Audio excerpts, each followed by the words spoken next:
এই কোরআনকে একটু আঁকড়ে ধরুন, কোরআনের সাথে একটু সম্পর্ক রাখুন, তাহলে আপনার জীবন সুন্দর হবে।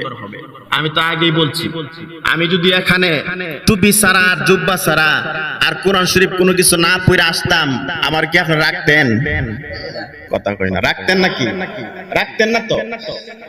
আমাকে রাখতেন না আপনারা? কেন রাখতেন না? আমি তো আপনাদের মতোই, আমি তো আপনাদের মতো, আপনাদের ভাই ভাতিজার মতো। আমাকে রাখতেন না কেন? এই কোরআনের কারণে রাখছেন আমাকে, রাসূলের সুন্নতের কারণে রাখছেন আমাকে, তা না হলে আপনারা রাখতেন না। কিন্তু নিজেকে একটু প্রশ্ন করুন, আমি যদি দাড়িটা কাইটটা বালকেরা যতটুকু উঠছে একবারে বালকেরা ব্লেড দিয়ে একটা চাষা দিয়ে যদি আইতাম, রাখতেন নি আমারে? রাখলেন না কোনোদিন। একটা কইতাছেন, হাসতে হাসতে কইতাছেন, কিন্তু এটা হাসির কথা না। বলতেছেন যে রাখলেন, আসরে রাখলেন না। এখন হয়তো পরিচিত হয়ে গেছি কথাবার্তা বলতে বলতে, কিন্তু প্রথম যেদিন আমি ওখানে আসলাম, আসার পরে যদি দেখতেন আমার দাড়িটা একবারে চাষা, তাহলে কি রাখতেন আমারে? বলে হুজুর দি দাড়ি ঠিক না, তুই কি হুজুর রাখো, বিদায় করো। রাখবার আগে বিদায় করে দিলেন। রাখলেন না কেন? রাখছেন যে এটা আছে, হুজুর মানুষ, দাড়িটা আছে। টুপি ছাড়া যদি আবার আইতাম তাহলে রাখলেন নি? রাখলেন না। আবার যদি জুব্বা ছাড়া আইতাম, একটা শার্ট প্যান্ট পরে আইতাম, তো রাখলেন নি? রাখলেন না। আমি আপনাদেরকে বলি না যে আমার মতো হইতে, আমি বলি না আপনাকে, আমি বলি না যে আমার মতো হওয়া লাগবে, টুপি পাঞ্জাবি পরা লাগবে, আপনাকে দাড়ি রাখা লাগবে, দাড়ির ব্যাপারে সতর্কতা আছে, এটা আপনাকে রাখাই লাগবে। আমি যদি না রাখতাম তাহলে আপনারা আমাকে রাখলেন না। কিন্তু নিজেকে দিয়ে একটু প্রশ্ন করুন, নিজেকে দিয়ে একটু প্রশ্ন করেন যে আমি তো হুজুরের মতোই নাকি, আমিও তো মানুষ হই, তাহলে এটা সবার রাখতে হবে। আমি অন্য ক্ষেত্রে বলতেছি না যে আমার মতো হুজুর হওয়া লাগবো, বা আমার মতো তেলাওয়াত এত সুন্দর হওয়া লাগবো, আমার মতো এমন ভাবে নামাজ পড়াইতে হবে, এগুলো আমি বলি না।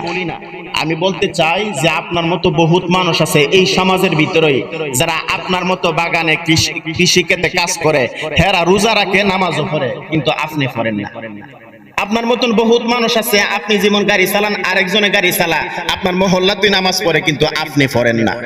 আপনার মতন বহুত যুবক আছে, হেরা দাঁড়িয়ে রাখে, নামাজও পড়ে, সম্মতে একটু লেট হয়, কিন্তু আপনি পড়েন না। আমি বোঝাতে চাইতেছি, এটা আপনাকে আমার মতো হওয়া লাগবে, আমি এটা বলি নাই। মানুষ বারে বারে তওবা করে, এরপরে আল্লাহর সাথে বারে বারে একবার তওবা করে, এরপরে আবার বলে যে না, আমি এখন থেকে রমজান মাস আসছে, আমি ভালো হয়ে যাব, আমি আর ব্যতিক্রম পথে চলবো না।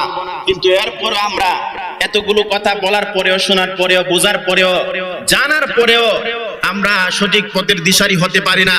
এটা আল্লাহর সাথে মজাক। কোন মুসলমান আল্লাহর সাথে মজা করতে পারে না। কোন মুসলমান আল্লাহর সাথে মজা করতে পারে না, মশকারি করতে পারে না। তওবা করে আবার তওবা ভঙ্গ করে, এটা মশকারি, আল্লাহর সাথে মজা। কোন মানুষ সৃষ্টিকর্তার সাথে মজা করতে পারে না। মজা করতে পারে? কথা বলে না, মজা করতে পারে? আল্লাহর সাথে কখনোই মজা করতে পারে না। আপনি জানতেছেন, বুঝতেছেন, সবাই বুঝেন, কিন্তু এই দিকটা আসলে বুঝেন না। এর কারণটা কি? আপনাকে কি ধরছে? আপনাকে দুনিয়ার লোভে ধরে ফেলছে। আমি বলি না আপনি একবারে দুনিয়া ছাইরা একবারে সাধু হয়ে যান, এটাও আমি বলি না। আমি বলতে চাই, আপনার আশেপাশের মানুষগুলো এত ব্যস্ততা থাকার পরেও তারাও সাধারণ মানুষ আপনার মতোই, কিন্তু তারা নামাজ পড়ে, রোজা রাখে, তারাও যাকাতের সময় আসলে যাকাত দেয়, তারাও দান সদকা করে, তারাও ভালো পথে চলে, আপনি চলতে পারেন না। এই কথাটা আজকে রাত্রের মধ্যে যায় বালিশের মধ্যে মাথাটা লাগায়া চিন্তা করবেন। যদি বিবেকের মধ্যে একটু প্রশ্ন বাধা দেয়, তাহলে নামাজের মধ্যে আইসেন, মসজিদের মধ্যে আইসা আল্লাহর কাছে একটু কান্নাকাটি করেন। আর যদি বাধা না দেয়, তাহলে আসার দরকার